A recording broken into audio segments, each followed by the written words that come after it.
আসসালামু আলাইকুম। রাতের শীর্ষ সংবাদে স্বাগত জানাচ্ছি আমি শাহনাজ পারভীন। নির্বাচনের রোডম্যাপ অনুমোদন, বৃহস্পতিবার প্রকাশ ইসি সচিব। নির্বাচন বানচালে দিল্লিতে হাসিনাকে 2500 কোটি টাকা দিয়েছে এস আলম মির্জা ফখরুল। শেখ হাসিনার তত্ত্বাবধায়ক সরকার চাওয়া ভূতের মুখে রাম নাম, অ্যাটর্নি জেনারেল। ডাক বিভাগের অধীনে থাকছে না নগদ, 1 সপ্তাহের মধ্যে বিজ্ঞাপন। আমরা বেশি দিন নেই, স্বরাষ্ট্র উপদেষ্টা। মার্কিন রাষ্ট্রদূতের সঙ্গে বৃহস্পতিবার সিইসির বৈঠক। কমিটি প্রত্যাখ্যান, 5 দফা ঘোষণা করলেন প্রকৌশল শিক্ষার্থীরা। আরেক সাবেক এমপির অফিসে চাঁদাবাজির মামলায় বৈষম্য বিরোধী সেই 4 নেতা রিমান্ডে। ডিবি প্রধান হলেন ডিআইজি শফিকুল ইসলাম। সাবেক উপাচার্য কলিমুল্লাহ 5 দিনের রিমান্ডে। সহকারী উপজেলা শিক্ষা অফিসার পরীক্ষার তারিখ পরিবর্তন। কুষ্টিয়া আদালতে জয় বাংলা স্লোগান দিয়ে পালালো নিষিদ্ধ ছাত্রলীগ নেতাকর্মীরা। সাগরে সুস্পষ্ট লঘুচাপ, বন্দরে 3 নম্বর সংকেত। ভারতকে আবারও নিষেধাজ্ঞার কড়া হুঁশিয়ারি ফিফার। এবং বিজেপির বিরুদ্ধে যুদ্ধ ঘোষণা করা থালাপতির বিরুদ্ধে মামলা। শুনছিলেন শিরোনাম, এবার বিস্তারিত।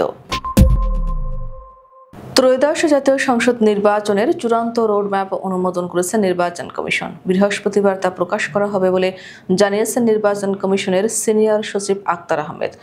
বুধবার 27 আগস্ট রাজধানীর আগারগাঁও নির্বাচন কমিশন ভবনে মিডিয়া সেন্টারে এসব কথা বলেন। কবে রোডম্যাপ ঘোষণা করা হবে এ বিষয়ে প্রশ্ন করা হলে সচিব বলেন, আপনারা অপেক্ষা করেন, কালকে রোডম্যাপ ঘোষণা করা হবে। নির্বাচন বানচালের ষড়যন্ত্রের অংশ হিসেবে দিল্লিতে বসে শেখ হাসিনাকে 2,500 কোটি টাকা দিয়েছেন এস আলম, এমন অভিযোগ করেছেন বিএনপি মহাসচিব মির্জা ফখরুল ইসলাম আলমগীর। বুধবার দুপুরে জাতীয় প্রেস ক্লাবে কাজী জাফর আহমেদের 10ম মৃত্যুবার্ষিকীর আলোচনা সভায় তিনি এ অভিযোগ করেন। মির্জা ফখরুল বলেন, শুধু শেখ হাসিনাই নয়, কিছু রাজনৈতিক মহলও নিত্য নতুন দাবি আদায়ের নামে নির্বাচন বানচালের চেষ্টা করছে। সরকারের ভিতরে একটা মহল অত্যন্ত সচেতনভাবে চেষ্টা করছে গণতন্ত্রের পক্ষের শক্তি যেন ক্ষমতায় আসতে না পারে। এসব ষড়যন্ত্র প্রতিহত করতে নির্বাচনের বিকল্প নেই। এজন্য জুলাই সনদ সংস্কারের কাজে জটিলতা সৃষ্টি না করে দ্রুত শেষ করার তাগিদ দিয়েছেন বিএনপি মহাসচিব। রাষ্ট্রের প্রধান আইন কর্মকর্তা অ্যাটর্নি জেনারেল মোহাম্মদ আসাদুজ্জামান বলেছেন, এখন ভূতের মুখেও রাম রাম। সাবেক প্রধানমন্ত্রী শেখ হাসিনাও তত্ত্বাবধায়ক সরকারের অধীনে নির্বাচন চান। বুধবার তত্ত্বাবধায়ক সরকার ব্যবস্থা বাতিলের রায়ের বিরুদ্ধে আপিলের অনুমতি দেন সুপ্রিম কোর্টের আপিল বিভাগ। এরপর নিজ কার্যালয়ে এক ব্রিফিংয়ে সাংবাদিকদের একথা বলেন অ্যাটর্নি জেনারেল। মোবাইল আর্থিক সেবা খাতে প্রতিযোগিতা বাড়াতে সরকার নগদকে বেসরকারীকরণের সিদ্ধান্ত নিয়েছে বলে জানিয়েছেন বাংলাদেশ ব্যাংকের গভর্নর আহসান এইস মনসুর। তিনি বলেন, আমরা এমএফএস খাতের কার্যক্রম ও প্রতিযোগিতা বাড়াতে চাই, তাই সর্বোচ্চ পর্যায়ে আমরা নগদকে বেসরকারীকরণের সিদ্ধান্ত নিয়েছি এবং বিনিয়োগকারী আনব। বুধবার ঢাকার সোনারগাঁও হোটেলে আইসিএমএবি ও মাস্টার কার্ডের যৌথ উদ্যোগে আয়োজিত ক্যাশলেস বাংলাদেশ সামিটে তিনি একথা বলেন। তিনি আরও জানান, আমরা সম্ভবত 1 সপ্তাহের মধ্যে এ বিষয়ে বিজ্ঞাপন দেব। স্বরাষ্ট্র কৃষি উপদেষ্টা লেফটেন্যান্ট জেনারেল অবসরপ্রাপ্ত জাহাঙ্গীর আলম চৌধুরী বলেছেন, আপনারা জানেন আমাদের সময় খুব বেশি দিন নেই, এ কারণে এর আগেই আমরা একটা কৃষি আইন করে দিয়ে যাব।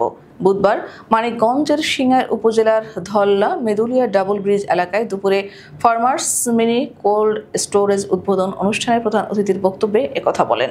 ঢাকাস্থ মার্কিন দূতাবাসের chargé d'affaires Tracey Ann জ্যাকবসনের সঙ্গে 28 আগস্ট বৃহস্পতিবার বৈঠক করবেন প্রধান নির্বাচন কমিশনার এম নাসির উদ্দিন। বুধবার সিইসির দপ্তর থেকে এ তথ্য নিশ্চিত করা হয়েছে। কর্মকর্তারা বলছেন, বৃহস্পতিবার দুপুর 2টার দিকে সিইসির সঙ্গে সাক্ষাৎ করবেন ট্রাসি অ্যান্ড জ্যাকবসন।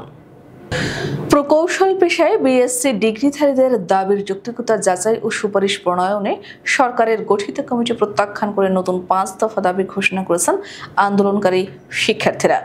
বুধবার রাজধানীর ইন্টারকন্টিনেন্টাল হোটেলের সামনে সংবাদ সম্মেলনে শিক্ষার্থী প্রতিনিধি জুবার আহমেদ 5 দফা ঘোষণা করেন। প্রকৌশল অধিকার আন্দোলনের শিক্ষার্থীদের উপর হামলার প্রতিবাদে স্বরাষ্ট্র উপদেষ্টা জাহাঙ্গীর আলম চৌধুরীকে আন্দোলনকারীদের সামনে এসে প্রকাশ্যে ক্ষমা চাইতে হবে এবং জবাবদিহি করতে হবে।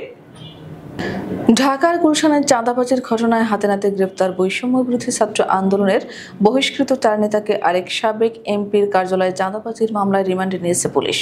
তেজগাঁওয়ে ক্ষমতাচ্যুত আওয়ামী লীগের সাবেক এমপি আবুল কালাম আজাদের কার্যালয়ে মব সৃষ্টি করে 5 কোটি টাকা চাঁদাবাজির মামলায় বুধবার ঢাকার মহানগর হাকিম সারাহ ফারজানা হক তাদের রিমান্ড মঞ্জুর করেন।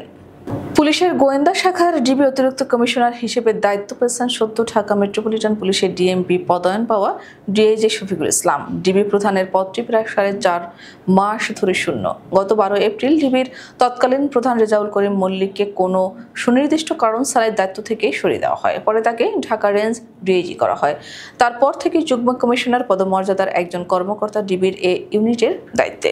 শফিকুল ইসলামের গ্রামের বাড়ি বগুড়ার সারিয়াকান্দি। রাজশাহী বিশ্ববিদ্যালয় থেকে স্নাতকোত্তর শেষ করে তিনি 1999 সালে 18তম বিসিএস পুলিশ ক্যাডারে যোগ দেন। পেশাগত জীবনের শুরুতে তিনি লক্ষ্মীপুরের সহকারী পুলিশ সুপার হিসেবে দায়িত্ব পালন করেন।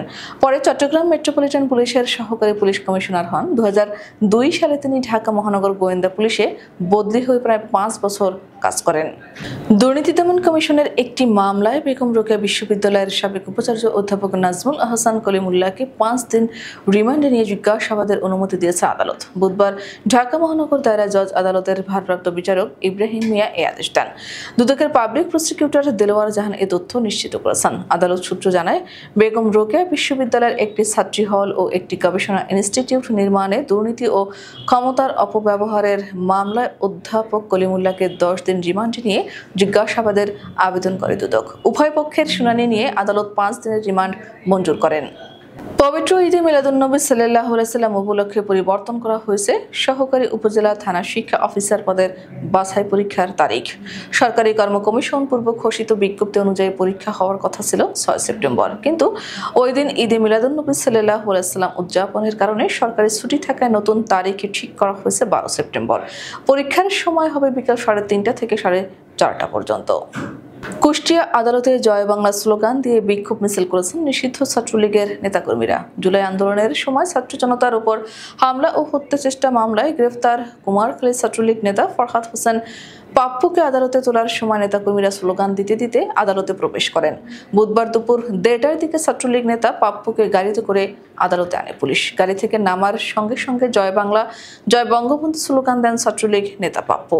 ছাত্রলীগের বেশ কিছু নেতাকর্মীও তার সঙ্গে স্লোগান দিতে থাকেন। স্লোগান দিতে দিতে তারা আদালত ভবনে প্রবেশ করেন। স্লোগান দিয়ে তারা পালিয়ে যান।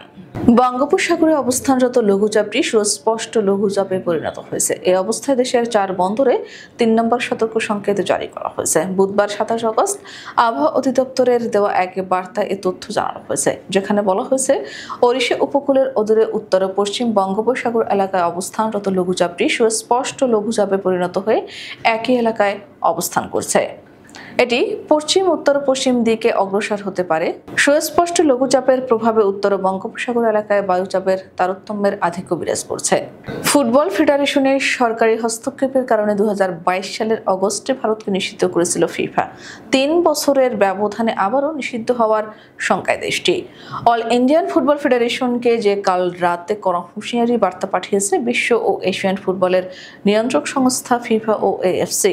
AIFF কে পাঠানো চিঠিতে আগামী 30 অক্টোবরের মধ্যে নতুন সংবিধান প্রণয়ন করে নির্বাচন আয়োজনের আহ্বান জানিয়েছে ফিফা। ওই সময়ের মধ্যে নির্বাচন না হলে ভারতকে সব ধরনের ফুটবল থেকে নির্বাসনে পাঠানো হবে বলে সতর্ক করে দেওয়া হয়েছে। তেমনটা হলে আগামী 18 নভেম্বর AFC এশিয়ান কাপ বাছাই পর্বে বাংলাদেশের বিপক্ষে খেলার অনুমতি পাবে না ভারত। ভারতের ক্ষমতাসীন রাজনৈতিক দল বিজেপির বিরুদ্ধে যুদ্ধ ঘোষণা করে ব্যাপক আলোড়ন তৈরি করা দক্ষিণী সিনেমার সুপারস্টার থালাপতি বিজয়ের বিরুদ্ধে মামলা দায়ের করা হয়েছে। থালাপতির রাজনৈতিক দল তামিলাগা ভেট্রি কাজাগমের সম্প্রতি অনুষ্ঠিত এক সমাবেশের মঞ্চে ভক্তের সঙ্গে তার দেহরক্ষীর দুর্ব্যবহারের অভিযোগে ওই মামলা হয়েছে। বুধবার দেশটির সংবাদ মাধ্যম টাইমস অফ ইন্ডিয়ার এক প্রতিবেদনে এই তথ্য জানিয়ে বলা হয়েছে, ভক্তকে দেহরক্ষীদের নির্যাতনের অভিযোগে দক্ষিণী সিনেমার সুপারস্টার রাজনীতিক ও টিভিকের প্রধান থালাপতি বিজয়ের বিরুদ্ধে কুন্নাম থানায় মামলা দায়ের হয়েছে। থালাপতির পাশাপাশি তার দেহরক্ষীদেরও এই মামলার আসামি করা হয়েছে। আমাদের আগামীকাল দুপুরের শীর্ষ সংবাদ দেখার আমন্ত্রণ জানিয়ে এখনকার মতো বিদায় নিচ্ছি। দর্শক, ভিডিওটি শেষ পর্যন্ত দেখার জন্য আপনাকে অসংখ্য ধন্যবাদ। নিত্য নতুন সংবাদ পেতে আমাদের ইউটিউব চ্যানেলটি সাবস্ক্রাইব করুন, নিয়মিত নোটিফিকেশন পেতে বেল বাটনটি ক্লিক করুন এবং আমাদের ফেসবুক পেজটিতে লাইক করুন। এছাড়াও আমাদের ভিডিওতে লাইক দিয়ে শেয়ার করুন। আল্লাহ হাফেজ।